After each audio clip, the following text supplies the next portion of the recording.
सबसे पहला मेरा क्वेश्चन है विशाल भाई कि शादी कब कर रहे हो?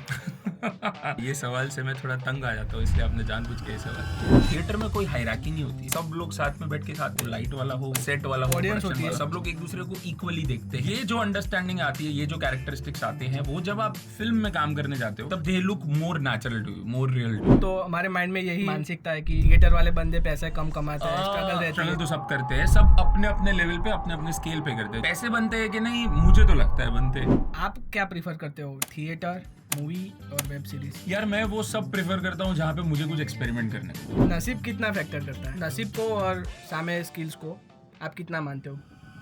यार मैं तो नसीब को कभी मिला नहीं हूँ। विशाल भाई, कोई भी एक्टर बन सकता है, मैं एक्टर बन सकता हूँ, आपको क्या लगता है? एक्टर बनना क्या, आपका वो डेफिनेशन क्या है, सबसे पहले आप मुझे वो बताइए। डेफिनेशन की मूवीज में आना है, कैमरा के सामने परफॉर्म करना है। आपने पढ़ाई क्या की? मैंने बीए विद इकोनॉमिक्स किया और आईटी भी किया है। आपने तब वो पढ़ाई करते वक्त या उसके बाद ये सोचा था कि आप देश का इकोनॉमिक्स बदल देंगे? क्या गारंटी है, क्या वैलिडेशन है कि आप बीए विद इकोनॉमिक्स है? मैं एक्टर हूँ, उसका क्या वैलिडेशन है? Your performance. तो मतलब आपका ये कहना है कि अगर इंडिया में कोई भी एक इंसान है जिसने एक मूवी में एक छोटा सा पीछे खड़े रह के रोल किया है, तो क्या वो एक्टर कहा जाएगा? हाँ, बस तो आपको एक्टर हम बना देंगे। आप आ जाइए, कोई भी एक फिल्म में एक छोटा सा पीछे खड़े रहने का कैरेक्टर होगा, आप कर लेना, आप बन गए एक्टर। आप अभी क्या कर रहे हो जिंदगी मैं में? तो जॉब कर रहा हूँ और पॉडकास्टिंग कर दिल के करीब है, लोगों के साथ बात करना, उनकी इंडस्ट्री के बारे में जानना, तो that's why I started this. 5 साल बाद, 10 साल बाद, 20 साल बाद आप मुझे क्या लिखित में दे सकते हो कि आप इंडिया के सबसे बड़े पॉडकास्टर होंगे?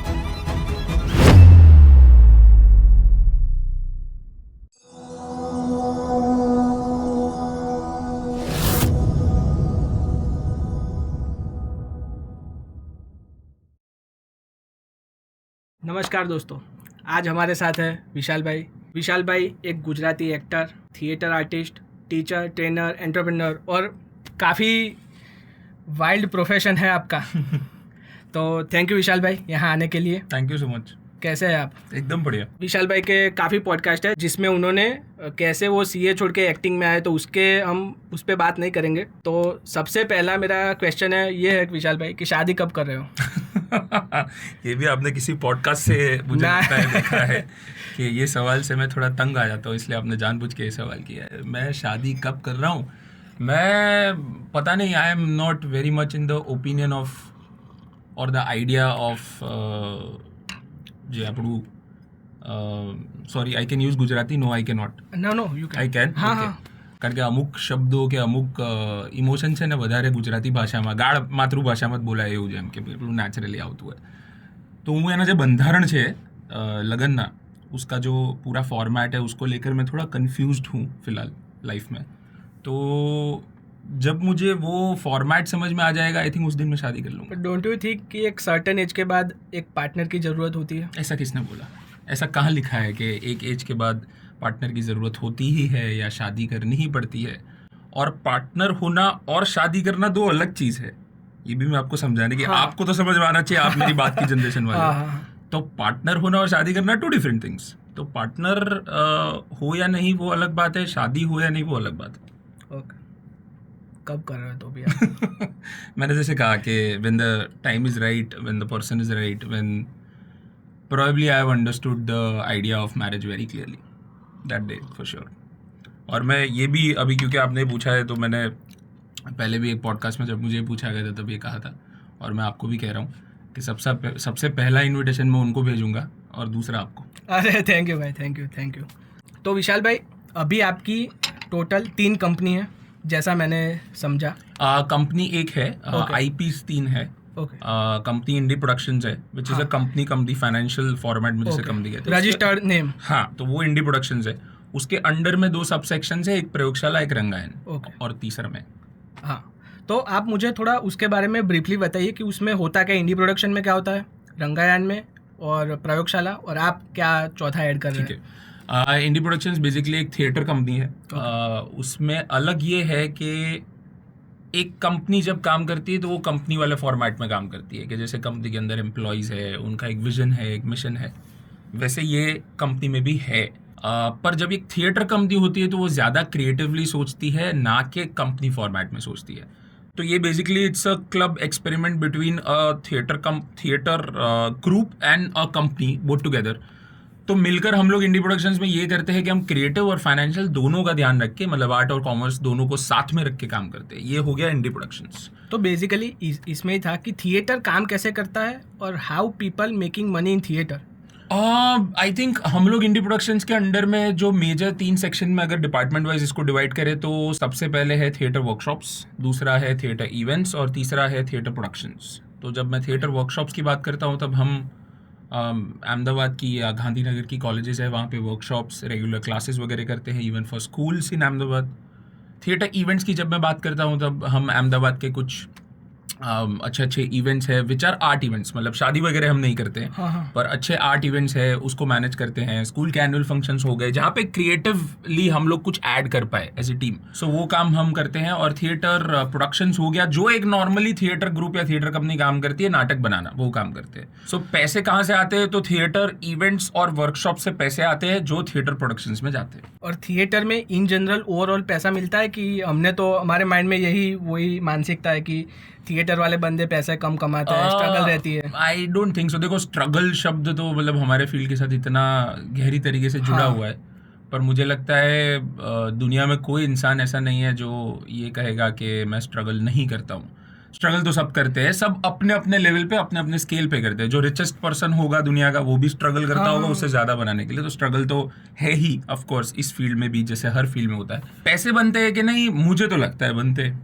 वो बहुत सिंपल है कि जो सिर्फ आर्ट करेगा उसको बहुत सारा आर्ट मिलेगा, जो सिर्फ कॉमर्स करेगा उसे बहुत सारा कॉमर्स मिलेगा। हम लोग दोनों करने की कोशिश करते हैं। तो ऐसा नहीं है कि हम वर्ल्ड के बिलियनियर बन जाएंगे, टॉप 10 बिलियनर्स में आ जाएंगे, फॉर्ब्स लिस्ट में आ जाएंगे, पर हाँ मतलब 2 टाइम का खाना अच्छे से खा सके, अच्छी सी गाड़ी चला सके, अच्छा सा जीवन जी सके, पर उतना हम पैसा तो तो वही स्टोरी सुनते हैं कि बड़ा पाँव खा के हम मुंबई में गुजारा कर रहे हैं। यार वो बहुत स्पेसिफिक एक्टर्स के लिए हो गया, ये थिएटर कंपनी से हम अलग एक्टर्स की बात करते हैं। तो अगर मैं बात करूं तो मैं एज एन एक्टर, मैं भी अगर सिर्फ एक्टिंग चुनता हूं तो शायद मेरे साथ भी ऐसा हो सकता है, मे बी। पर मैंने इसीलिए अपनी ज़िंदगी में ये चुना कि मैं मेरा जो कॉमर्स का अंडरस्टैंडिंग है उसको यूज़ करके मैं एक कंपनी चलाऊं, एक स्पेस चलाऊं, वर्कशॉप्स कंडक्ट करूं, जिससे मुझे वड़ा पाव खा के स्ट्रगल नहीं करना पड़े। क्योंकि मेरा ये बहुत मानना है कि अगर मैं वड़ा पाव खा के स्ट्रगल करके एक्टिंग भी करूंगा तो मैं भूखा ही दिखूंगा, क्योंकि मैं भूखा होऊंगा, राइट। तो I didn't wanted to do that, it's a choice that I made, it's a choice that others make. I made a choice कि मुझे भूखा रहकर या भूखे रहकर एक्टिंग नहीं करनी है। तो मुझे भूख है एक्टिंग की, पर उस चक्कर में मैं भूखा नहीं रहूंगा जीवन में।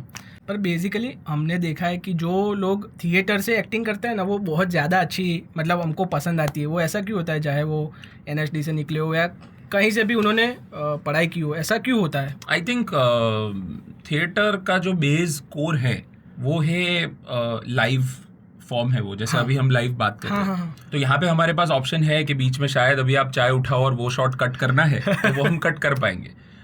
थिएटर में वो नहीं कट कर पाएंगे। तो उसकी वजह से मेरा अटेंशन जो होता है उस सीन में, उस मोमेंट में, जहाँ पे मेरे पास ऑप्शन नहीं है कि मैं इसको कट कर सकता हूँ बाद में, वो ऑप्शन मेरे पास थिएटर में नहीं रहता है। मुझे जो भी करना है, जैसा करना है, जितना करना है, वो तभी करना पड़ेगा।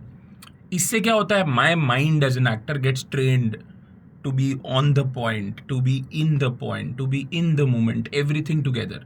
ये जो ट्रेनिंग मुझे मिलती है थिएटर से, जब ये मुझे कैमरा में करनी होती है, तो मेरे लिए कंपैरेटिवली जो एक्टर सीधा कैमरा के लिए जाते हैं, कंपैरेटिवली मैं कह रहा हूँ, उनसे थोड़ा इजी हो जाता है। इसके नुकसान भी होते हैं जो लोगों को नहीं पता, कि जो एक थिएटर एक्टर होता है जो सिर्फ थिएटर करता है, वो जब कैमरा के सामने जाता है, जैसे मेरे साथ भी हुआ था कि जब मैंने बहुत थिएटर करने के बाद कैमरा पहली बार फेस किया था तो मेरी फट गई थी, क्योंकि उधर का ग्रामर बहुत अलग लगता है, इधर का ग्रामर बहुत अलग लगता है।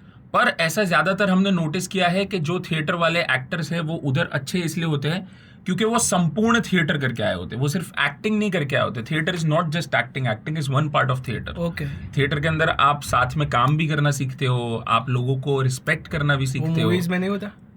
मूवीज में होता है, आई एम श्योर होगा, पर कंपैरेटिवली इसका तो दोनों नहीं, किया है। मैंने दोनों किया है, पर मैंने इन डेप्थ अगर कुछ किया है तो वो थिएटर ज्यादा किया है, ना कि कैमरा। इसलिए मैं उसके बारे में ज्यादा कमेंट नहीं कर पाऊंगा, पर मैं इतना बिल्कुल मानता हूं कि थिएटर बहुत बेस लेवल पे होता है।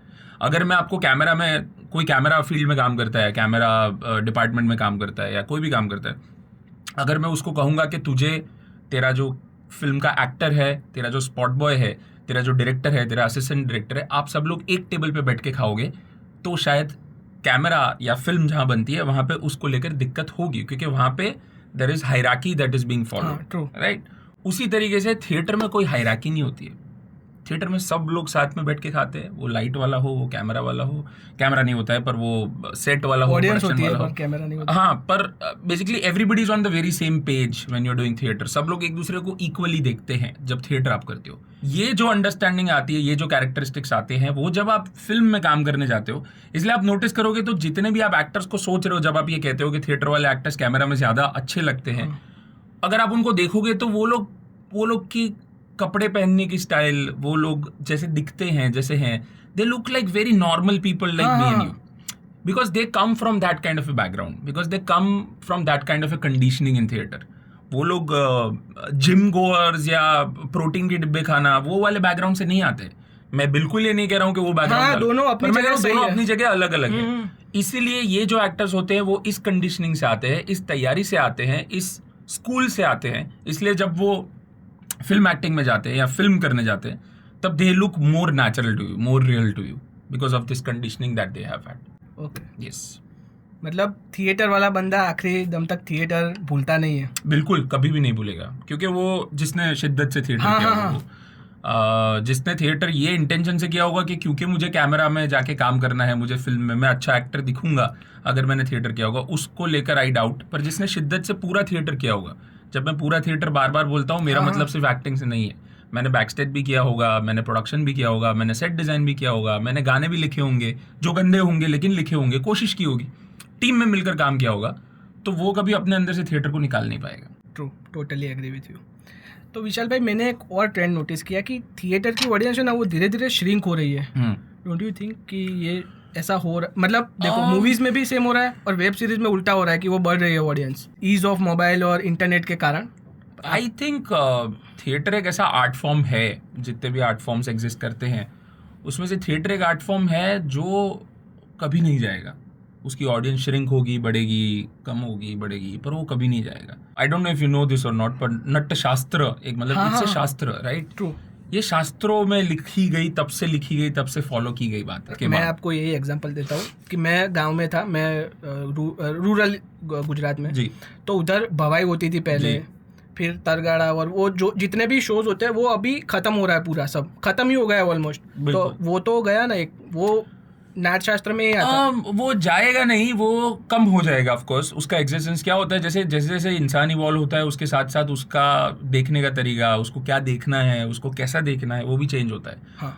आपने यहाँ पे मुझे बुलाया, ना कि किसी भवई आर्टिस्ट को। क्यों? क्योंकि आप भी कंटेम्पररी रहना चाहते हो, आप किसी ऐसे इंसान के साथ पॉडकास्ट करना चाहते हो जिससे वो ऑडियंस तक पहुंचे, क्योंकि ऑडियंस ऐसे इंसान को या इस तरीके के इंसान को देखना चाहती है, ना कि एक भवई आर्ट फॉर्म को। क्यों? क्योंकि ऑडियंस के पास देखने के लिए भी ऑप्शंस बहुत बढ़ गए। सो क्या होगा, जैसे जैसे हम इवॉल्व होंगे वैसे ऑडियंस बढ़ती जाएगी। बहुत चांसेस है ऐसे कि कुछ चीज़ें, जैसे कि पॉडकास्ट फॉर एन एग्जाम्पल, ये शायद 20 साल के बाद आउटडेटेड हो जाएगा, पर उस वक्त भी भवई आर्टिस्ट वाला आउटडेटेड नहीं होगा, वो कम होंगे, आउटडेटेड कभी नहीं होगा। उसकी ऑडियंस श्रिंक होगी, उसके लोग, देखने वाले लोग कम होंगे। हो सकता है शायद 20 साल के बाद सडनली लोग भवई देखना चाहते हैं जो पहले नहीं देख पाते थे। हाँ, यार ऐसी कुछ हुआ करता था, उसको देखना है अभी। शायद ये भी हो सकता है। ये जो हमारे पुराने बेस वाले जो आर्ट फॉर्म्स है, जिसको फोक कहते हैं, तो वो कभी जाने वाले नहीं है, वो एक्सटिंक्ट नहीं होने वाले, उसकी तादाद कम होती रहेगी विथ टाइम। Of course. आप क्या प्रीफर करते हो, थिएटर, मूवी और वेब सीरीज? यार मैं वो सब प्रेफर करता हूँ जहाँ पे मुझे कुछ एक्सपेरिमेंट करने को मिले। मेरा ऐसा बहुत मानना है कि मैं एक एक्टर हूँ, ये सब मीडियम्स है मेरे लिए कुछ स्पेसिफिक ऐसा नहीं है कि मैं थिएटर का एक्टर हूँ, मैं फिल्म का एक्टर हूँ, या मैं वेब सीरीज़ का एक्टर हूँ, या एडवर्टाइजमेंट्स में। मेरे लिए ये सब मीडियम्स है अलग अलग। तो मुझे जिस मीडियम में, जिस कहानी में या जिस फॉर्म में मज़ा आता है, उस फॉर्म में मैं काम करना चाहूँगा। I am not limited to one thing. पर अगर मुझे कहा जाए कि आपके पास पूरी ज़िंदगी जीने के लिए एक ही ऑप्शन है और आपको वही करना पड़ेगा, तो I of course choose theatre any day. तो अभी जब आपको थिएटर में कोई रोल असाइन, मतलब आप खुद असाइन करते हो या कोई और आपको असाइन करता है, मूवीज़ में सेम होता है, तो आप वो रोल के लिए प्रिपेयर कैसे होते हो? थिएटर का प्रिपरेशन और फिल्म का प्रिपरेशन या वेब सीरीज़ का प्रिपरेशन, जब भी कोई भी कैरेक्टर मिलता है, I think it depends on the kind of character that I am playing. If the character is something के जो मेरे लिए प्रेप करने की उसके लिए मुझे बहुत ज़रूरत नहीं है, या something which is very basic which is not adding up something much to the script. और बेसिक मतलब कुछ तो होता होगा ना कि नहीं, मैं वही कह रहा हूँ, बेसिक की बात कर रहा हूँ मैं, एडवांस की बात तो कर ही नहीं रहा हूँ, मैं बहुत बेसिक की बात कर रहा हूँ कि जब मुझे स्क्रिप्ट मिलती है तो सबसे पहले मैं स्क्रिप्ट पढ़ता हूँ, मैं वो कैरेक्टर को समझने की कोशिश करता हूँ, मैं ये समझने की कोशिश कर रहा हूँ कि कैरेक्टर कर क्या रहा है इस पूरी दुनिया में जो क्रिएट की गई है।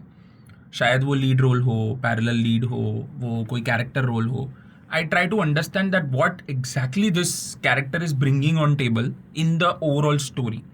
Once I understand that, then my prep changes depending on what I need to bring on the table.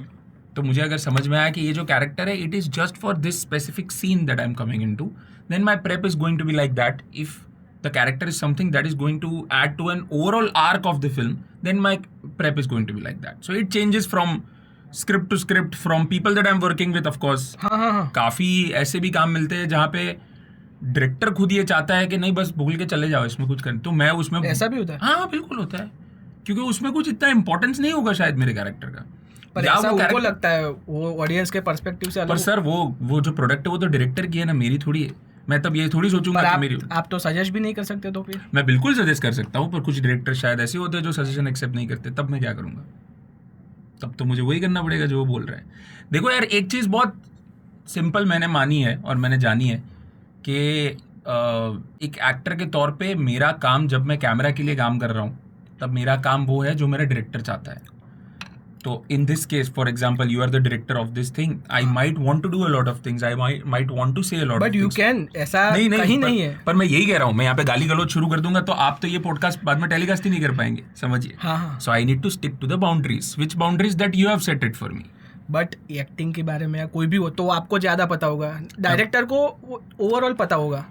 Sir मैं वही कह रहा हूँ, फिल्म जो होती है वो डायरेक्टर्स मीडियम है, वो डायरेक्टर की कहानी है, मैं उसमें एक जस्ट एक पॉइंट ऐड कर रहा हूँ एक एक्टर के तौर पे। आपको जितना भी लगता है कि ये फिल्म जो है वो एक एक्टर बनाता है, वो एक्टर नहीं बनाता है।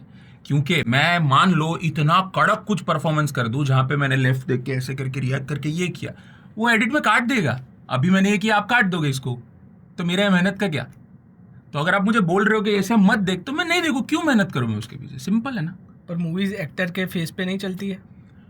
चलती है, is a different thing now. हाँ ओके, चलती है, इज ए डिफरेंट थिंग। बन रही है तब क्या है, इट्स ए डिफरेंट थिंग। चलती है यस एक्टर्स के फेस पे, पर वो चलती नहीं है, वो शुरू वहां से होती है, फिर चलती है कहानी पे। ट्रू।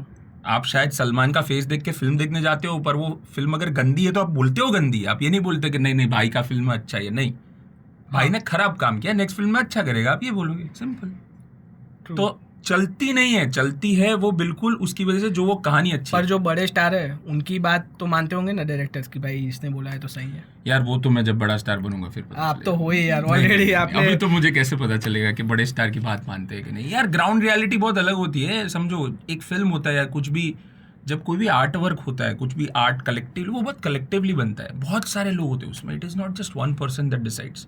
वो कितना भी बड़ा स्टार हो, अगर कोई बहुत बड़ा स्टार ये कहता है कि मैं ये फिल्म बनाता हूँ, मैं ये चलाता हूँ, तो भाई वो बहुत अलग ख्वाब में जी रहा है। उसे पता नहीं जिस दिन लोग उसके ऊपर इन्वेस्ट करना बंद कर देंगे वो कुछ नहीं कर पाएगा। ऐसे बहुत सारे एक्टर्स हैं दुनिया में, जिसके एग्जाम्पल्स हम जानते हैं। तो यही, अच्छा बाय द वे, ये जो आपने आगे सवाल किया था, क्योंकि ये डायरेक्टर्स मीडियम है, फिल्म कैमरा वो डायरेक्टर्स का मीडियम है, वो मेरा मीडियम नहीं है एज एन एक्टर। तो मुझे अगर चूज करने को मिलेगा, आई विल चूज थिएटर, क्योंकि वो मेरा मीडियम है। वहाँ पे चालू शो में अगर डायरेक्टर आके बोलेगा ना कि नहीं ऐसा मत कर, तो उसका ही शो बिगड़ेगा, तो वो नहीं बोल पाएगा। वो कब बोलेगा? शो खत्म होने के बाद, एंड में ही बोल पाएगा। तो मैं कुछ भी फ्लोर पे जाके बोल दूंगा। अगर यही चीज लाइव हो रही होगी ऑडियंस के सामने, अभी हम जो शूट कर रही है, यहाँ पे ऑडियंस बैठी होगी, तो मैं कुछ भी गाली गलौज करूंगा, आप मुझे रोक नहीं पाओगे, क्योंकि आपके पैसे कौन दे रहा है? ऑडियंस दे रही है, टिकट लेकर आइए, समझ में आ रहा है? तो इसलिए इसका ये मैं जवाब दे रहा हूँ उसके आगे के सवाल का। इसीलिए थिएटर वाले एक्टर जब कैमरा के सामने जाते हैं तब बेहतर हो जाते हैं, क्योंकि उन्होंने ये जिंदगी जी होती है। आपको समझ में आ रहा है? सो प्रोबेबली मैंने आपके सारे सवालों को एक जवाब में कंक्लूड कर दिया। Okay, done. तो अभी दूसरा प्रयोगशाला और रंगायन, उस पे ये पहला ही टॉपिक में अपने इतना पहला इंडी प्रोडक्शंस की बात हमने शुरू की, उसके ऊपर से हम एक्टिंग पे चले गए, तो विशाल आपका कवर हो गया है। प्रयोगशाला की अगर मैं बात करूं तो प्रयोगशाला इज एन आर्ट स्पेस। प्रयोगशाला का थॉट मेरे दिमाग में तब आया था जब मैं पृथ्वी थिएटर जाता रहता था, वहाँ पे परफॉर्मेंस देखने के लिए। मुंबई में एक जगह पृथ्वी थिएटर, तो पृथ्वी थिएटर में मैंने शशि कपूर साहब को देखा था व्हीलचेयर पे बैठे हुए, जो शायद वो बोल नहीं पाते थे तब, ही वॉज वेरी वीक, और वो बस बैठे बैठे 2 घंटा 3 घंटा बैठ के सबको देख रहे थे, जहाँ पे सब बहुत सारे लोग आते थे जाते थे, कुछ लोग गाने गाते थे, कुछ लोग कुछ बजाते थे। I was just sitting there looking at it. तो तब मेरे दिमाग में ऐसा पता नहीं क्यों सबकॉन्शियसली के साथ ऐसा थॉट आया था कि मुझे मेरा बुढ़ापा ऐसा कुछ चाहिए होगा। तो तब से ऐसा सोच लिया था कि क्या लेकर जाएंगे, कुछ पता नहीं है अपने को इस दुनिया से, तो कुछ देकर तो जा ही सकते। तो how about giving back something to the city. पूरी दुनिया को तो दे नहीं पाएंगे, बहुत बड़ा स्केल हो जाएगा, इतना बड़ा सोचा भी नहीं है, छोटा सोचते हैं लेकिन अच्छा सोचते हैं। तो ये सोचा कि how about giving a space to the city which adds value to the city. जैसे मुंबई में जाके टारगेट होता है कि पृथ्वी में जाके नाटक देखना है, ऐसे अहमदाबाद में क्या हो सकता है। अहमदाबाद तो बहुत सारी जगह है भी ऐसी, पर मुझे जैसी जगह चाहिए, मैंने जैसी जगह सोची है, जो ख्वाब है उसकी तरफ जाने का एक पहला पड़ाव था प्रयोगशाला, जिसको over the period of time I make it grow. पर प्रयोगशाला बेसिकली एक आर्ट स्पेस है जहाँ पे नाटक होते हैं, जहाँ पे रिहर्सल्स होते हैं, जहाँ पे बहुत सारे लोग आके एक्सपेरिमेंट कर सकते हैं, इसलिए उसका नाम प्रयोगशाला रखा है। सो इट्स बेसिकली आर्ट का एक्सपेरिमेंट स्पेस आप कह सकते हैं। ओके। और रंगायन में? सो रंगायन बेसिकली मुझे कुछ भी करना हो ज़िंदगी में, अगर मुझे एक कंपनी चलानी हो, अगर मुझे स्पेस चलानी हो, तो उसके लिए मुझे इवेंट्स करने हो, वर्कशॉप्स करनी हो, सारी चीज़ करने के लिए सबसे मेन कोर मुझे जो चाहिए होता है वो होता है लोग। नॉर्मली किसी भी कंपनी में होता है एचआर जो ये सब हायर करता है, रंगायन मेरा एचआर है बेसिकली। बहुत सारे लोग अप्रोच करते हैं कि हमें थिएटर करना है, हमें एक्टिंग सीखनी है, ये वो फलाना ढिमका। तो अगर मैं सबको बोलूँ कि हाँ आ जाओ, तो मेरे पास करने के लिए इतना कुछ है नहीं। और उसमें सबसे बड़ा शुरुआत में जब ये किया भी मैंने, तब मुझे ये लगा कि मेरी एनर्जी बहुत इन्वेस्ट हो रही है। सब कुछ करने के बाद अल्टीमेटली उसे 2 दिन बाद रियलाइज होता है कि नहीं, मुझे तो क्रिकेटर बनना है, विच इज़ अंडरस्टैंडेबल कि 18-19 साल के बच्चे के साथ यही होता है। मैं भी जब उतना था तब मेरे साथ भी यही हो रहा था। इंडिया में सबको वही क्रिकेटर और एग्जैक्टली क्रिकेटर एक्टिंग, मतलब नहीं, मेरा पॉइंट ये है कि I am at this age you are not very sure about what exactly want to do. तो सबके साथ ये होता ही है। तो उसमें मेरी एनर्जी बहुत लूज हो रही थी, तो we came up with a format called Rangayan. Rangayan का मतलब ही होता है फर्स्ट स्टेप ऑन स्टेज, रंग आयन। सो जिसमें हम लोग एक बेसिक फॉर्मेट में एक वर्कशॉप करते हैं सबके साथ, जितने भी पार्टिसिपेंट्स होते हैं, जैसे क्वार्टरली हम हर साल करते हैं।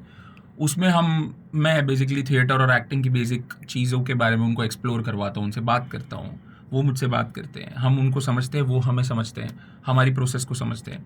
इस वर्कशॉप के बाद जो लोग टिक जाते हैं आफ्टर ऑल दिस वर्कशॉप, उनको हम या तो हायर कर लेते हैं स्पेस मैनेज करने में, सोशल मीडिया मैनेज करने में, स्कूल की वर्कशॉप्स लेने में, कॉलेजेस की वर्कशॉप्स लेने में, इवेंट्स एग्जीक्यूट करने में, प्रोडक्शन करने में। ये सारी जितनी भी चीज़ें हम करते हैं, बिजनेस जिसे कह सकते हैं, वो सारी चीज़ों को एग्जीक्यूट करने में हम लोगों को हायर यहाँ से करते हैं। साथ में हमें शायद कोई नाटक करना हो, तो मुझे अगर उसके लिए कोई एक्टर चाहिए होगा, तो I always look for somebody from Rangayan, because I have seen him work in the workshop. तो मेरे लिए भी ईजी हो जाएगा, और उसने भी मुझे देखा है मैं कैसे काम करता हूँ, तो हमारे लिए बहुत ईजी हो जाता है। सो बेसिकली रंगायन का फॉर्मेट ये है, और उसके पीछे का आइडिया ये है। तो अभी तक आपने कितने स्टूडेंट्स को ट्रेन किया होगा? यार ऐसा काउंट मैंने रखा नहीं है, पर रंगायन का हम लोग नेक्स्ट मंथ से, जनवरी से 54th सीजन शुरू करेंगे। ओके। तो एक सीजन में कितने होते हैं? करीबन 35 लोग, तो वो हिसाब से उतने लोग हो गए रंगायन के। लेकिन अगर आप ये सवाल कर रहे हो कि कितने लोगों को ट्रेन किया होगा, हाँ, वर्कशॉप कॉलेजेस में जाके या कहीं और जाके, यार I have no number of it, पर यार मैंने करीबन, मतलब मुझे हंसी आ रही है बोलते हुए भी, क्योंकि मुझे लग रहा है कि मैं बहुत ज़्यादा बोल रहा हूँ, पर एक्चुअली इससे ही ज़्यादा होगा। पर मैंने 1000 से ऊपर वर्कशॉप्स कंडक्ट किए होंगे आज तक इन द लास्ट 5-7 years। 5 साल में 1000 वर्कशॉप? हाँ बिल्कुल बिल्कुल, जिसमें 1 दिन के वर्कशॉप भी हो गए, जिसमें 5 दिन के वर्कशॉप भी हो गए, जिसमें हम जो स्कूल्स में काम करते हैं वो भी हो गए, जिसमें कॉलेजेस में काम करते हैं वो भी हो गए। आई थिंक यार मेरे 50 सेशन तो हर साल PDPU में होते हैं, तो मतलब ऐसे अगर मैं गिनने जाऊँ तो बहुत ज़्यादा होंगे, but I don't have a count. But all I can say is I have worked extensively to make sure that theatre spread हो गुजरात में, अहमदाबाद में स्पेसिफिकली। और उसके पीछे भी मेरा अच्छा इंटेंशन तो है, उसके साथ मेरा कॉमर्स इंटेंशन भी है कि वो जितना स्प्रेड होगा उतना मेरा ही मार्केट ग्रो हो रहा है। आप अगर थिएटर एक्सप्लोर करोगे तो शायद कल जाके आप मेरे साथ थिएटर करने आओगे, या आप थिएटर की कोई इवेंट या कोई थिएटर का प्रोडक्शन मेरे से करवाओगे, देखने जाएंगे। So basically the idea is to spread theatre across Gujarat as much as possible. You started with Ahmedabad and slowly and gradually will grow. Ahmedabad में particularly? अभी थोड़ा डल पीरियड है। अवेयरनेस, पहले तो अवेयरनेस है लोगों में? आई थिंक है, मुझे जितने लोगों की अवेयरनेस होनी चाहिए, ऐसा चाहिए उतने लोगों में है। जितनी होनी चाहिए उतनी नहीं है ऑफ कोर्स, पर मुझे लगता है कि इट्स गुड मेरे लिए, क्योंकि मैं तो बहुत ऐसा मानता हूँ कि अगर मुझे ग्रो होना है तो मुझे ऐसी जगह पे होना चाहिए जहाँ पे अवेयरनेस नहीं है, तो ही मैं ग्रो कर पाऊँगा। अगर मैं यहाँ पे सबको पता है थिएटर क्या है तो कितना लिमिटेड मार्केट हो गया मेरे लिए। आपको समझ में आ रहा है क्या बोल रहा हूँ मैं? तो मेरे को अगर मेरा मार्केट एक्सटेंड करना है तो it's very important that the lesser people know, the more I will have more space to grow. ये वही बात हो गई कि अंडर डेवलप्ड नेशन में आप शेयर मार्केट में पैसा डालोगे तो ज्यादा निकलेगा, डेवलप में डालोगे तो कम निकलेगा, वही बात है। So I am cool with that and that's what my job is, that's what I am trying to do, to extend this and expand this as much as possible. यही चीज अगर हम 2020 करें तो it was more of commercial theatre, जहाँ पे experimental theatre या जो हम जो करते हैं, जहाँ की कहानियाँ ज़्यादा मैटर करती, ना कि उसके अंदर का ह्यूमर, इस तरीके का थिएटर बहुत लिमिटेड होता था। लॉकडाउन की वजह से ये हुआ that people started moving to smaller spaces, प्रयोगशाला जैसी जगह पे जाना शुरू किया उन्होंने, क्योंकि बड़ी जगह जाने में डर लगता था उनको कि लोग ज़्यादा होंगे। तो लॉकडाउन की वजह से हमारा फ़ायदा ये हुआ कि ज़्यादा लोग हमारे वहाँ पे आने लगे, और क्योंकि यहाँ पे आए तो उन्हें पता चला, अरे मतलब काफ़ी लोग, I have got reviews from audience के हमने नेटफ्लिक्स का सब्सक्रिप्शन बंद करवा के हम प्रयोगशाला में हर महीने 3 शो देखने आ जाते हैं, द सेम बजट, 650 रुपये नेटफ्लिक्स में हर महीने के दे, उससे 3 टिकट ले लेते हैं हम लोग, और उसमें हमको ज़्यादा अच्छी कहानी जो लाइव देखने को मिलती है। फोन में तो I have an option no कि ऊपर नोटिफिकेशन आया कि रॉयल का मैसेज आया कि रात्र किटला वाके मॉडल, तो आई तो थिएटर में वो ऑप्शन नहीं है because it's live and story तो उतनी ही इंटेंस होती है, उतनी एंगेजिंग होती है जितनी नेटफ्लिक्स पे या कहीं और आप देखते हो। Totally agree. तो विशाल भाई, कोई भी एक्टर बन सकता है, मैं एक्टर बन सकता हूँ, आपको क्या लगता है? इतना हमने वार्तालाप किया है, हम पहले भी ऑफ कैमरा मिले हैं, तो आपको क्या लगता है मैं बन सकता हूँ? एक्टर बनना क्या, आपका वो डेफिनेशन क्या है? सबसे पहले आप मुझे वो बताइए, फिर मैं उसका जवाब देता हूँ। डेफिनेशन की मूवीज में आना है कि कैमरा के सामने परफॉर्म करना है, ये आर्ट फॉर्म। आपने पढ़ाई क्या की? मैंने बीए। हाँ। तो अब बीए क्या करते हैं नॉर्मली आम जिंदगी में एज अ प्रोफेशन? मैंने बीए विद इकोनॉमिक्स किया है और आईटी भी किया है। 2 प्रोफेशन में मैंने साथ में कदम रखा है, पर सब अलग अलग करते हैं। आई थिंक जो टिपिकल पढ़ाई की उधर से अलग ही, आप भी सीए थे नहीं, पर आप बीए विद इकोनॉमिक्स अगर करते हैं तो आपने तब वो पढ़ाई करते वक्त या उसके बाद ये सोचा था कि आप देश का इकोनॉमिक्स बदल देंगे? दूसरे वे में सोचा था, पढ़ाई की और से नहीं सोचा था, दूसरे वे में सोचा था मैंने वो। सो क्या गारंटी है, क्या वैलिडेशन है कि आप बीए विद इकोनॉमिक्स है? सर्टिफिकेट्स में। मैं एक्टर हूँ, उसका क्या वैलिडेशन है? Your movies, may be your performance, और वही। तो मतलब आपका ये कहना है कि अगर इंडिया में कोई भी एक इंसान है जिसने एक मूवी में एक छोटा सा पीछे खड़े रह के रोल किया है, तो क्या वो एक्टर कहा जाएगा? हाँ, बस तो आपको एक्टर हम बना देंगे। आप आ जाइए, कोई भी एक फिल्म में एक छोटा सा पीछे खड़े रहने का कैरेक्टर होगा, आप कर लेना, आप बन गए एक्टर। पर आपको वो नहीं चाहिए, आपको कुछ और चाहिए। क्या चाहिए अभी बताओ? Main role. तो अभी मैं ये कह रहा हूँ कि अगर आपको मेन रोल करना है और आपके लिए एक्टर बनना वो है कि आप अगर एक फिल्म में मेन रोल करें तो आप एक्टर बने, आपका डेफिनेशन अभी चेंज हुआ। डेफिनेशन नहीं, मैं उनको भी एक्टर मानता ही हूँ। देखो तो बस तो वो बन जाएगी ना आप, मैं तो गारंटी दे रहा हूँ। 2 फिल्म दूंगा मैं आपको साइड रोल में, क्या बात कर रहे हो? पीछे खड़े होंगे आप, एक में तो आपका क्लोज भी लगाऊंगा मैं 50 में, क्या बात कर रहे हो? 85 दिया आपको, जाओ फिर। इससे टाइटर क्लोज क्या दूं मैं? इतना तो लीड रोल का भी नहीं लगता है, बन गया आप एक्टर। सर मैं यही कह रहा हूँ, point that I am trying to make. मेरे दिमाग में टिपिकल इमेज है, आपके दिमाग में नहीं, सबके दिमाग में टिपिकल इमेज होता है। जब आप बीए विद इकोनॉमिक्स पढ़ रहे थे तब आपने ये नहीं सोचा था कि एक दिन आप पूरे देश का, आप अपने आप को उस नज़रिए से नहीं देखते थे कि what is your ultimate goal. तो मेरा अल्टीमेट गोल ये होगा कि एक दिन मैं निर्मला सीतारमन के साथ बैठ के बात करूंगा कि देश का इकोनॉमिक्स कैसे बढ़ पाएगा, चेंज हो पाएगा, राइट? ये आपने नहीं सोचा था बीए विद इकोनॉमिक्स। पर जैसे ही एक्टर बनने की बात आती है ना, तब हमारा टारगेट होता है लीड रोल, कि शाहरुख मेरी आंख में देख के बोलेगा कि भाई तू मेरा दोस्त है।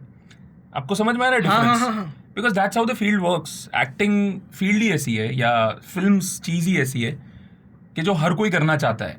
पर आप समझिए, जितना स्ट्रगल या जितना एनर्जी या टाइम या इन्वेस्टमेंट लगता है बीए विद इकोनॉमिक्स करने के बाद निर्मला सीतारमन तक पहुंचने के लिए, उतना ही टाइम और एनर्जी लगेगा आपका एक्टिंग सीखने के बाद उसके साथ संघर्ष करके एक दिन शाहरुख के साथ आप फिल्म करें उसके लिए। और ना उसमें गारंटी है कि आप एक दिन निर्मला जी के साथ बैठे होंगे, ना इसमें गारंटी आप शाहरुख के साथ बैठे होंगे। पर इस फील्ड में सबको गारंटीड चाहिए, उस फील्ड में चलेगा। गारंटेड कैसे? मैं वही कह रहा हूँ ना आपको, आप ही ने बोला ना कि मैं एक्टर तभी कहा जाऊंगा जब मैं वो करूंगा। उसमें तो आपके पास सर्टिफिकेट है, तो आप, तो मैं बोलूंगा कि नहीं तू ना थी बीए विद इकोनॉमी, लाइक देख मेरे पास सर्टिफिकेट है, एक्टर में वो सर्टिफिकेट नहीं है, तो उसका सर्टिफिकेशन क्या हुआ, शाहरुख के साथ फिल्म किया, वो आपके नजरिए हाँ हाँ वो जिसका गारंटी नहीं है, तो उसकी वजह से क्या होता है, लोग डरते हैं, 3 साल एक्टिंग करने के बाद भाग जाते हैं कि भाई गारंटी नहीं है यार इसमें, तो क्या करेंगे। तो क्या करना चाहिए, लगे रहना चाहिए। यार आप अभी क्या कर रहे हो जिंदगी में, बीए इकोनॉमिक्स भूल जाओ। मैं तो जॉब कर रहा हूँ कहाँ पे, IT कंपनी में, क्या कर रहे हो वहाँ पे। ओवरऑल मार्केटिंग, डिजिटल मार्केटिंग संभाल रहे हैं हम सब, राइट। और पॉडकास्टिंग कर रहे हैं और सोलो वीडियोस परफॉर्म कर, मतलब मुझे वीडियोस का और अवेयरनेस फैलाने का पसंद आता है पर्सनली, दिल के करीब है, लोगों के साथ बात करना, उनकी इंडस्ट्री के बारे में जानना, तो that's why I started this. तो क्या गारंटी है कि 5 साल बाद, 10 साल बाद, 20 साल बाद आप मुझे क्या लिखित में दे सकते हो कि आप इंडिया के सबसे बड़े पॉडकास्टर होंगे। नहीं दे सकते ना। गारंटी तो नहीं, पर बन सकते, ऐसा है। बिल्कुल हाँ। बिल्कुल, मैं ये नहीं कह रहा हूँ आप नहीं बन सकते, मैं ये कह रहा हूँ लिखित में गारंटी। तो वैसे ही आप मेरे से गारंटी कैसे मांग सकते हो कि एक्टर बनने के लिए मेरे पास गारंटी क्या है। लगे ही रहना पड़ता है भाई, जैसे आप अभी लगे पड़े हो वैसे हम लगे पड़े हैं कि किसी दिन कुछ होगा तो। और जैसे आप अभी मेहनत कर रहे हो कि आप पॉडकास्ट में बेटर कैसे हो सकते हो। आपने लास्ट टाइम जो पॉडकास्ट किया होगा उसमें लेफ्ट प्रोफाइल राइट प्रोफाइल होगा, इस पॉडकास्ट में चेंज हो गया होगा, मे बी आप एक्सपेरिमेंट करके ट्राई कर रहे हो। वैसे ही एक्टर भी वही करता है, कोई गारंटी नहीं होता है भाई कि at the end of the day 20 years down the line मेरा शाहरुख के साथ फिल्म होगा या किसी के साथ या बड़ा फिल्म होगा जहाँ पे मैं लीड एक्टर हूँ। ऐसा कोई गारंटी नहीं है, वो किसी भी प्रोफेशन में नहीं। हाँ हाँ, कहीं पे भी वो तो रिलायंस में आप अगर एजी आप DG या कोई ऐसी कोई पोस्ट पे काम कर रहे हो तो उसमें गारंटी नहीं कि एक दिन आप उधर डायरेक्टर बन जाओगे। आप क्या करते हो, मेहनत करते रहते हो, लगे रहते हो, आपका पेरोल बढ़ता रहता है, आप लगे रहते हो, काम अच्छा करते हो, किसी दिन हो जाते हो।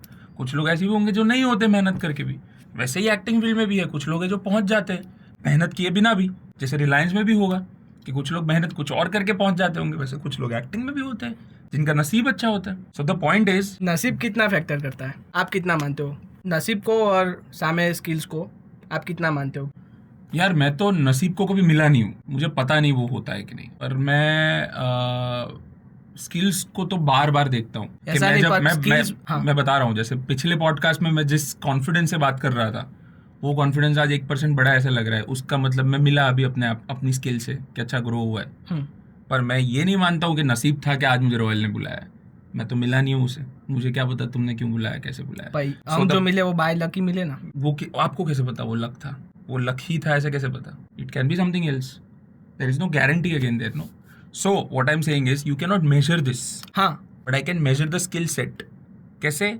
तो मेरे हाथ जितने हिल रहे थे लास्ट पॉडकास्ट में उससे कंपैरेटिवली कम हिल रहे हैं। आपने लास्ट पॉडकास्ट में शायद 2 बार फंबल किया होगा, आज आपने एक ही बार किया है। That's your skill set getting better, so that means I believe in the skill set more than my luck. पर एक फैक्टर होता है ना कि भाई विशाल भाई मुझे मिलेंगे कि नहीं, कि मुझे किसी और का करना पड़ेगा, और विशाल भाई का और अपना ही पॉडकास्ट सबसे ज़्यादा चल गया, तो वो लक में काउंट होगा? ज़रूरी नहीं है, वो लक में कैसे काउंट होगा यार। तो I will tell you luck कितना मैटर करता है। अगर आप ये सोचते हो कि नसीब की वजह से ही सब कुछ होता है तो कुछ भी करने की ज़रूरत ही नहीं है ना। मैं रोज़ घर पे बैठा रहूँगा, मान लो पिछले 5 साल में घर पे बैठा रहा होता ये सोच के कि एक दिन मेरा नसीब चमकेगा और रॉयल पॉडकास्ट से मुझे फ़ोन आएगा कि आ जाओ पॉडकास्ट के लिए, तो कभी नहीं हुआ होता ना।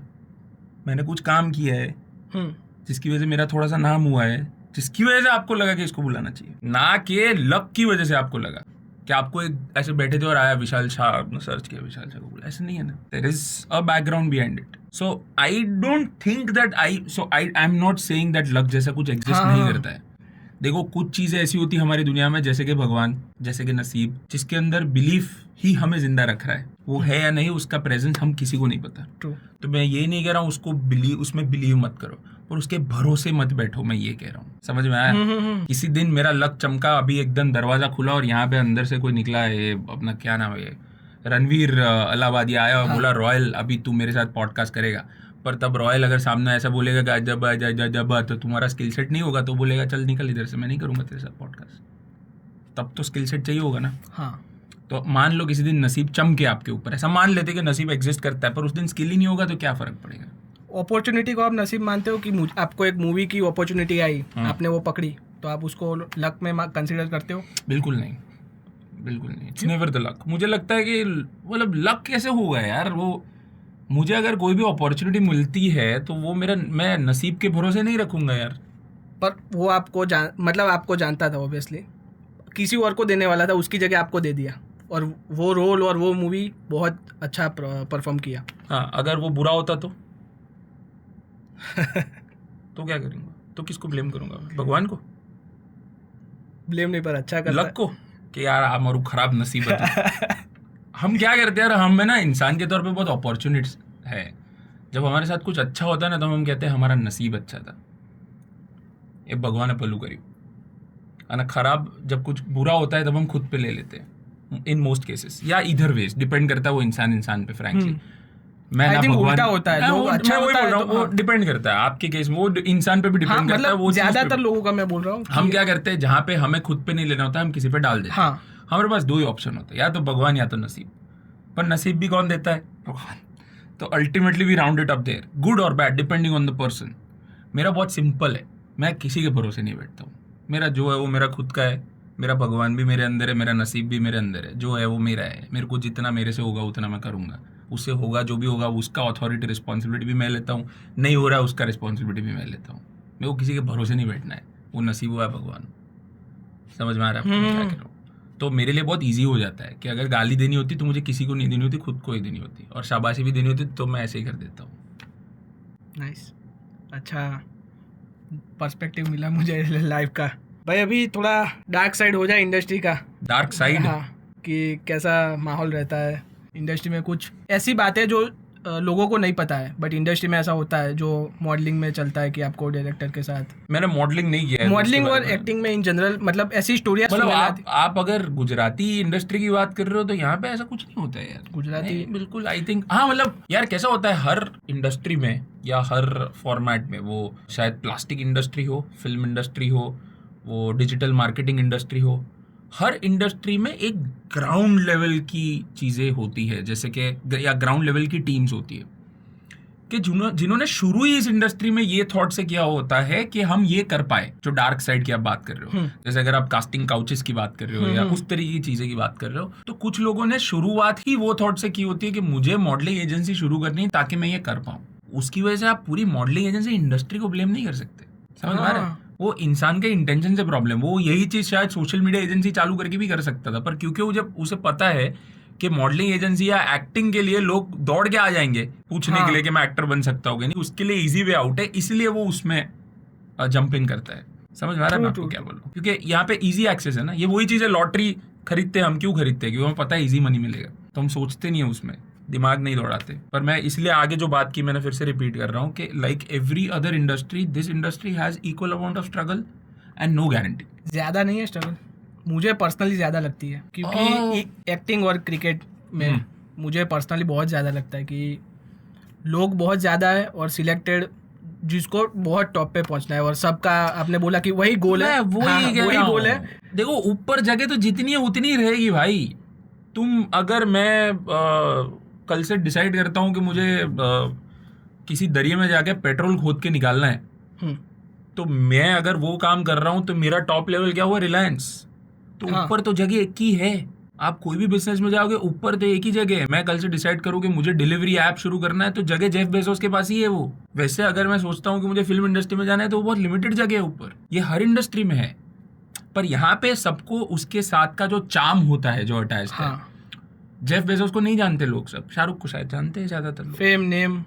इसलिए ये easy access, easy ticket lottery लगता है कि इससे सब कुछ फटफट हो जाएगा, पर ऐसा नहीं होता। ऊपर की जगह लिमिटेड ही है, वो लिमिटेड ही रहेगी। बहुत सारे फैक्टर्स काम करते हैं यार। मैंने आई don't no of the camera आपसे बात की थी, आई थिंक आप जब आए थे तब।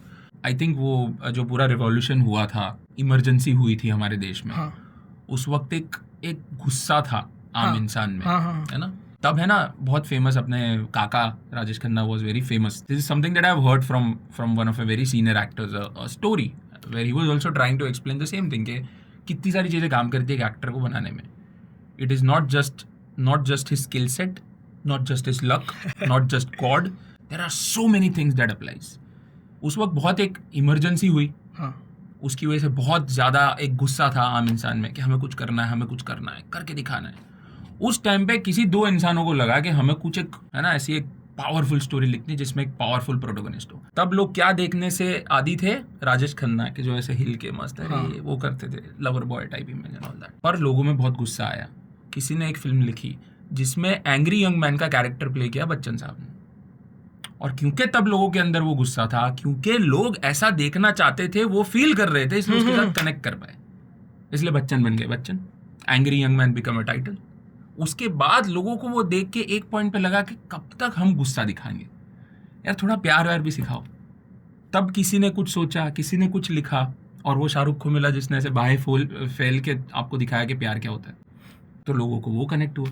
फिर लोगों को लगा कितना प्यार प्यार यार, अभी कुछ मतलब because there is so many things going on in the universe as a whole, people wanted a break to it, people didn't wanted to use their minds, people wanted relaxation. तब सलमान खान ने आके बॉडी दिखा के मस्त ऐसे डिंचक कुछ किया, लोगों को मजा आया यार, ये अच्छा है, इसमें बहुत दिमाग नहीं दौड़ाना होता है लेकिन मजा आता है, एंटरटेनमेंट मिल रहा है। फिर लोग उससे बोर हुए, लोगों को लगा अभी कुछ रियलिस्टिक दिखाओ, तो नवाज आए, तो राजकुमार राव है। आपको समझ में आ रहा है मैं क्या कह रहा हूँ? सिर्फ मेरा एक्टिंग टैलेंट, सिर्फ मेरा स्किल सेट, सिर्फ मेरा नसीब, वही अपनी ऑफ कैमरा प्रतीक गांधी की बात हुई थी। And then Prateek Gandhi, yes, he has been working since 2011-12, I don't know when, बहुत सालों से वो स्ट्रगल कर रहे थे। पर लॉकडाउन के टाइम पे स्कैम आया, और स्कैम ऐसी कहानी, घर पे बैठे थे तो लोग स्टॉक मार्केट का चालू किया, फिर उसी टाइम पे सीरीज आई, एग्जैक्टली, और वो चल गया। और ये हर फील्ड में लागू होता है, it's not just this field, it's every field. तो यार मेरा बस आपको ये फिलोसॉफिकल लेवल पे यही कहना है कि मैं कहाँ पे पहुंचूंगा वो मेरे हाथ में नहीं है। एक चीज निश्चिंत है कि मैं पहुंचूंगा कहाँ, जलने पे।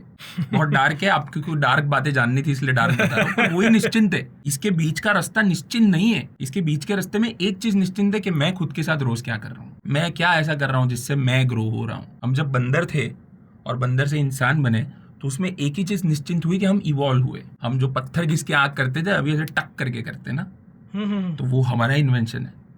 तो वैसा हम नया क्या कर रहे हैं खुद के अंदर इजाद, वो ही निश्चिंत है। तो उसी के ऊपर अगर आप फोकस करोगे, आसपास की चीजें कब क्या कैसे होगी या नहीं होगी वो आपके हाथ में है ही नहीं। It's not in your control. You can keep thinking about it all night all life, पर it's never in your control. वो ही चलता रहता है, पर तो वो तो निकलना पड़ेगा उसमें। वो चलता भी रहता है, ऐसा नहीं, मैं नहीं कह रहा हूँ कि मेरे दिमाग में नहीं चलता है, मैंने पा लिया है, ऐसा नहीं, मेरे दिमाग में चलता है। But I have accepted this fact कि मेरे हाथ में नहीं है ये। मैं कब तक सोचता रहूँगा कि मेरे फॉलोअर्स क्यों नहीं बढ़ रहे, मैं कब तक सोचता रहूँगा कि मैं मेरे फॉलोअर्स के लिए क्या करूँ, मैं कब तक सोचता रहूँगा कि मुझे फिल्म्स क्यों नहीं मिल रही, all that. So I am focusing on what I need to give from my side. जो वापस आएगा वो मेरे हाथ में नहीं है, समझ में आ रहा है? ये एक ऐसी बर्थडे पार्टी है जो मैंने दी है जब से मैं पैदा हुआ तब, जब मुझे इसमें बिल्कुल इंटरेस्ट नहीं है कि मुझे गिफ्ट क्या मिलने वाली इस बर्थडे में। मुझे इसमें इंटरेस्ट है कि मैं क्या रिटर्न गिफ्ट दे रहा हूँ सबको। ये ऐसी एक बर्थडे पार्टी में जी रहा हूँ, तो वैसा ही है। अच्छा है भाई। तो आपकी 3 अंडररेटेड मूवीज और ओवररेटेड मूवीज बताइए। 3 अंडररेटेड मूवीज जो बहुत अच्छी है पर चली नहीं थिएटर में, गुजराती, हिंदी, एनीथिंग। यार मैंने फिल्म आई थिंक 5 या 6 ही की है, इतनी ज़्यादा फिल्म्स नहीं की है मैंने। और मैंने वेब सीरीज वगैरह और वो सब कंटेंट बहुत ज़्यादा किया है। तो मुझे ऐसा कंटेंट की मैं बात करूंगा, ना कि मैं नहीं इन जनरल, ऐसा नहीं कि आपकी, पर इन जनरल कोई जो चली ना हो। अच्छा, आप इन जनरल मेरी फिल्म की बात नहीं कर रहे हो? आपकी भी बोल सकते हो। अच्छा, जिसमें आपने बहुत अच्छा रोल प्ले किया हो। नहीं, वो तो बहुत बायस हो जाएगा।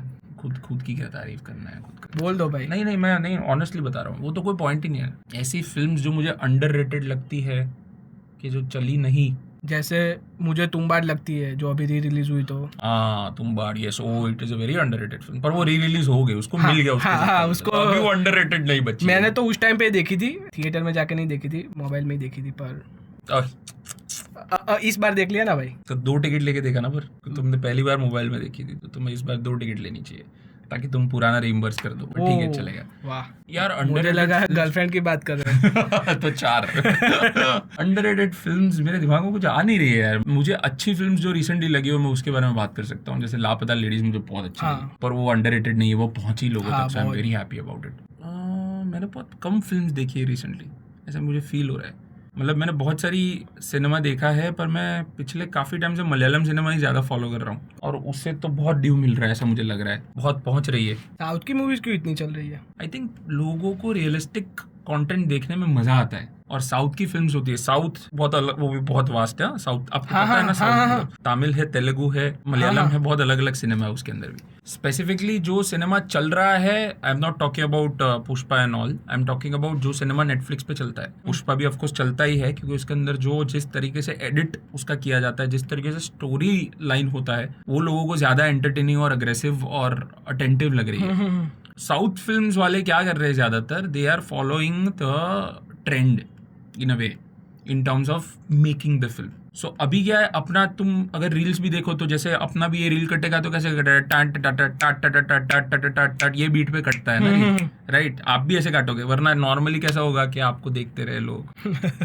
फिर मुझे देखे, फिर आपके जवाब को देखे, नॉर्मल ये पेस होता है। पर आप इसको टाक टाक टाक काटेंगे, क्यों? क्योंकि रील फॉर्मेट में ये चलता है। साउथ वाले फिल्म में ये फॉर्मेट फॉलो कर रहे हैं, वो बीट पे शॉर्ट्स को काट रहे हैं। आप देखना, अगर कोई भी एक पुष्पा फॉर एग्जांपल उठा लो, उसमें पुष्पा का एंट्री होगा, उसमें ही उसने कितना कट डाला होगा कि वो आया, उसने धोती उठाया, उसका एक क्लोज आ गया, उसके चेहरे का एक इधर क्लोज आ गया, एक उसकी आंखें का क्लोज आ गया, टाक टाक टाक टाक टाक, आपको इतना कुछ दे रहे एक साथ कि आप ऐसे जब देख रहे हो तब यू आर लाइक हो कितना सारा देख लिया। तो उसकी वजह से वो चल रहा है। Even Bollywood is trying to follow the same thing nowadays. काफी कंटेंट ऐसा बन रहा है जहाँ पे वही चीज फॉलो की जा रही है। तो Gujarati film industry, Gujarati film industry में कोई तो फिल्म्स आ रही है ऐसी कि जो लोग भी ऐसा कुछ एडिट या ये मेथड फॉलो करने की कोशिश कर रहे हैं। गुजराती फिल्म इंडस्ट्री का प्रॉब्लम ये है अभी कि वो बन रहा है यार, it's a very new born baby. हम ये जो सिनेमा देख रहे हैं, जो इंडियन सिनेमा देख रहे हैं, वो कितने साल हो गए उसको, सिनेमा को as an overall, Bollywood industry को, Bollywood as an industry. Gujarati industry अभी अभी पक्का है यार। 2013-14 में आई थिंक केवी रितेश और बेयार और अभिषेक भाई की जो फिल्म्स आई थी, सो इट्स बीन 10 years। तो भी बहुत रॉ है उसको, उसके ऑडियंस को बनने में, उसके डायरेक्टर्स को बनने में, उसका प्रोडक्शन डिपार्टमेंट, पर वो भी काफी अच्छा परफॉर्म कर रहा है। अब गुजराती इंडस्ट्री को भी अभी बॉलीवुड रीमेक बना रहा है। हाँ बिल्कुल बिल्कुल, वॉश मूवी का जो बिल्कुल बना, वो मतलब बिल्कुल इट्स अ बिग थिंग। हाँ, और काफी अवार्ड्स मिल रहे हैं, नेशनल अवार्ड्स। बिल्कुल बिल्कुल, तो वो ग्रो करेगा, उसको टाइम लगेगा थोड़ा, मुझे लगता है। और गुजराती स्टोरीज इतनी है ना भाई अपने पास कि उस पे अभी बहुत कम मूवीज बनी है। उस पे तो अभी बहुत ज्यादा आई थिंक पोटेंशियल है। शायद 20 साल बाद कोई भव्य आर्टिस्ट पे कोई फिल्म बनाएगा, हो सकता है। तब आपको जो चाहिए था वो भी होगा, और वो फिल्म वाले को भी जो भी चाहिए होगा, क्योंकि तब के लोगों को पता ही नहीं होगा कि भव्य एग्जैक्टली होता क्या है। That also can become a content, क्योंकि वो धीरे धीरे कम हो गया होगा। तो आई थिंक गुजराती इंडस्ट्री को टाइम लगेगा, but it will grow with time. तो भाई अभी आपने मूवीज का नाम तो बोला नहीं है। मेरे को नहीं आ रही है कोई बात नहीं, फ्रैंकली नहीं आ रही दिमाग में। मेरे को बोलने में कोई हर्ज नहीं है, पर मेरे को दिमाग में नहीं आ रहा है कुछ। तो मतलब फिलोसॉफिकल ट्रैक पे ले गए, फिर कमर्शियल पे ले आया यार, ऐसे याद आएगा कुछ नहीं याद आ रहा है, सॉरी। कोई बात नहीं भाई, कोई बात नहीं। तो भाई अभी बहुत पॉडकास्ट में बातें कर ली, अभी एंडिंग की ओर जाते हैं थोड़ा थोड़ा। तो हमारे पॉडकास्ट में एक सेगमेंट है रैपिड फायर राउंड। तो हम आपके सामने नाम लेंगे, आपको आपका जो कुछ एक्सपीरियंस हो या तो एक वर्ड में, एक लाइन में, जितना भी हो सके शॉर्ट में बोलना है। वरना फिर रील नहीं बन पाएगी। आपको लगता नहीं हमने अभी तक का जितना भी इंटरव्यू किया वो रैपिड फायर ही था, पर ठीक है ये भी कर लेते हैं। और रैपिड फायर, हाँ, कट कट कट पुष्पा की तरह। चलिए। तो भाई कबीर ठाकुर, मेंटर, गुरु। अच्छा। Raunak Kamdar, friend. Raju Barot, very senior director. Prateek Gandhi, भाई आपके close friend. Very like he is like an elder brother to me. Diksha Joshi, जिनके साथ आपने मूवी की है। Very close friend Diksha Joshi. या सोनाली कुलकर्णी। No interactions. आपने मूवी की है साथ में? बिल्कुल, पर उसमें हमारा सीन साथ में नहीं था। पर वो मिले तो होंगे ना? कैसे मिलेंगे, ऐसे जरूरी थोड़ी होता है यार। कहीं तो एक हुआ होगा ना कॉमन। नहीं, मैं बोल रहा हूँ हमारे साथ में सीन ही नहीं थे। आप होटल जोडियाक की बात कर रहे हैं, फिल्म रिलीज ही नहीं हुई। तो इंटरनेट पे तो हमने जब, मैं वही कह रहा हूँ, जब हमने शूट किया था, तब मेरा जिस दिन शूट था और उनका जिस दिन शूट था वो अलग अलग था। अच्छा। तो आप जो भी फिल्म देखते हो उसमें अगर आप देखते हो कि 200 लोग हैं, वो 200 लोग एक दूसरे से मिले, वैसे जरूरी नहीं होता है। वो तो समझ गया, पर ओवरऑल मुझे लगा कई बार मिलते हो पार्टी पे, कैफे में, क्लब तो है ही नहीं भाई अहमदाबाद में। कहीं मिले हो तो बिल्कुल। तो उसका मेरा रैपिड फायर का मेरा सोनाली कुलकर्णी के लिए मेरा जवाब है नो क्लू। ओके, ठीक है विशाल भाई, आपके साथ बात करके बहुत ज़्यादा मजा आया। सेम हियर भाई। आपका भाई एक्सपीरियंस कैसा रहा? मेरा एक्सपीरियंस बहुत अच्छा रहा। मुझे जब ये मिलने आए थे, उन्होंने मुझे पूछा था कि किस सेगमेंट में बात करना है, किस तरीके की बात करनी है। तो मैंने उनसे यही कहा था कि यार अगर तुम डिसाइड करके बुला रहे हो तो मुझे आने में कोई इंटरेस्ट नहीं है। अगर मुझे भी वहाँ पे जो मैं आधा घंटा 1 घंटा बैठूंगा उसमें मुझे भी कुछ अपने अंदर टटोलने का मौका मिलेगा तो ही मुझे करना है, वरना मुझे नहीं करना है। सो आई एम ग्लैड कि उसने उसकी ये जो किताब है जिसके अंदर उसने सवाल लिखे थे उसके बारे में मुझे कोई आइडिया नहीं था, और मैंने वैसे वो भाई वो हुए ही नहीं है, उसमें रह ही गया अपने बातों में ही वो रह गया। देखते रहिए the royal podcast. Be royal, stay royal.